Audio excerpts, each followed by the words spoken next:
Hello and welcome to Journeys in Transformation Analytics.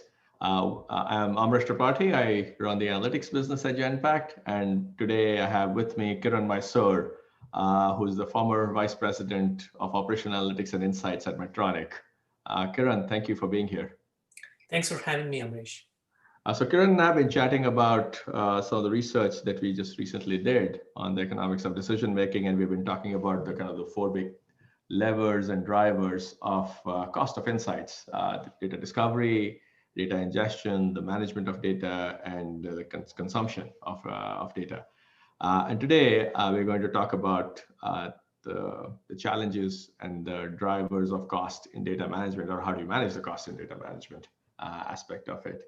And when you think about data management, it's in some ways, to be honest, it's a lot more than just the cost. There's a big opportunity cost of it also, because it's all about managing the quality of data with the right cleansing, right transformation, aggregations, and transformation.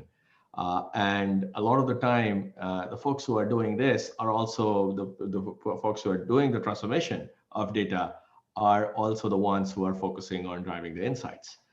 So you spend more time on one side, obviously you're going to get less time on the other. And then obviously we see that's why we kind of see this whole movement of data as a service. Probably we can talk a little bit about that too. But Kiran, just from a managing this as a cost lever of like the data transformation costs or the data management costs, what have you seen work? Yeah, so Amrish, and you're right in terms of data management. There are so many different stages, and each one has its own associated cost. Now, the one maybe cost I'll talk a little bit about is the cost of data quality. A lot of times, people think about data quality in the context of the technology or the tools that they're using, but it's also pertinent from a business team perspective as well, because the cost of making a bad decision with bad data quality is can be very significant, and it filters on the business side. So the strategies that I've used in the past is really to document your data enrichment strategy and find ways to minimize your cost as you go. To try to structure your sources so that you capture some good data. When you find the data enrichment happening over and over again in the same manner, to be able to automate some of that data enrichment to save money and costs along the way.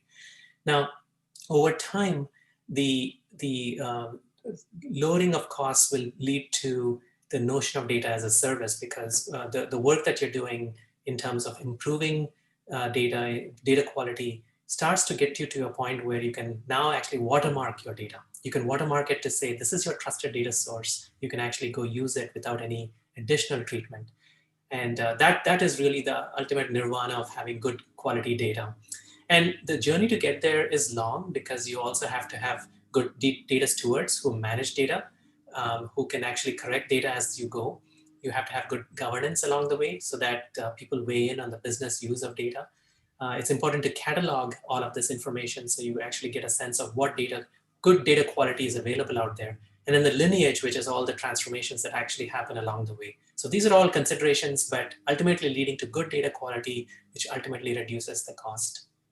And Kiran, the data as a service, do you design it top down and kind of get a good as a service program launched uh, in a broad kind of as an effort initiative, or do you see this as an outcome of doing the right set of things on like multiple use cases, and is it evolutionary or is it a much more planned effort? That's that. I mean, and what have you seen work?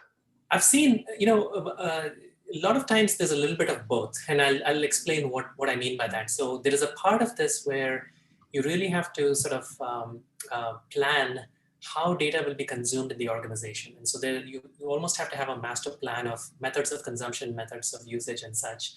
But also the use cases, they actually drive the evolution of your data consumption as well. One of the things I've seen data as a service really work in cases where it works really well. Um, it can really help accelerate the speed of decision making. It can help improve the quality of decisions along the way. And it starts to become more and more structured by nature of how the data gets consumed. So I think you have to have a plan for it, but also know that every use case has a different way of leveraging it.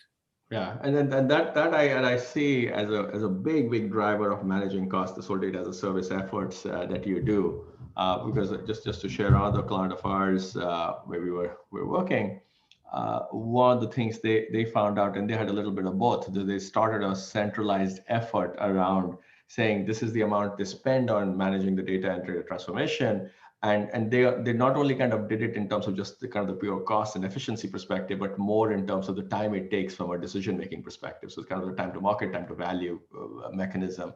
And they said if you kind of really shrink that thing down, top down, that'll be important.